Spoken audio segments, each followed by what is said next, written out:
মহল আমার বিরুদ্ধে অজানা কারণে কোনো এক অসৎ উদ্দেশ্যে একের পর এক মিথ্যা মামলা করছে, যে ঘটনাগুলোর সঙ্গে আমার বা আমার পরিবারের কোনো সম্পর্ক নেই। যারা মামলা করছে তাদেরও আমি চিনি না। এমনকি মামলাগুলোতে যাদেরকে আসামি করা হয়েছে তাদের সঙ্গেও আমার কোনো সম্পর্ক নেই। এই ভৌতিক মামলাগুলো কী কারণে আমার বিরুদ্ধে করা হচ্ছে তাও আমি জানতে পারছি না। প্রিয় সাংবাদিক বন্ধুগণ, আমি একজন নারী, আমার একটা সংসার আছে, আমার 3 বাচ্চা আছে। হ্যাঁ, আমার বড় ছেলে ভার্সিটিতে পড়ে।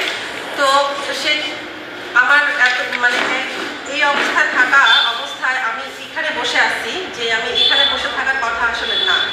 কারণ আমার ঘর আছে, আমি ঘরেই থাকবো। তো যাই হোক, আমি কোনো রাজনৈতিক দলের সঙ্গে জড়িত ছিলাম না, এখনও নাই।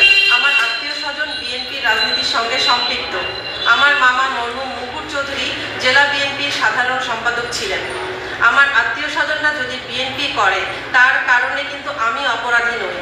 যেহেতু কোনো রাজনীতি আমি করি না, তাহলে আমার বিরুদ্ধে বিগত সরকারের লোকজনদের সঙ্গে জড়িয়ে কেন মামলা হবে? এই প্রশ্নের উত্তর আমি খুঁজে পাচ্ছি না। এরই মধ্যে আমার বিরুদ্ধে 2টি মামলা হয়েছে। মামলা যে ঘটনাগুলো উল্লেখ করা হয়েছে সেগুলোর সঙ্গে আমার কোনো সম্পর্ক নেই। আমি এই ভৌতিক মামলাগুলো থেকে পরিত্রাণ চাই, আর আপনাদের লিখনই পারে আমাকে এই ভৌতিক মামলাগুলো থেকে বাঁচাতে। প্রিয় জাতির বিবেক, আমার বিরুদ্ধে বিজ্ঞ জুডিশিয়াল ম্যাজিস্ট্রেট আমলে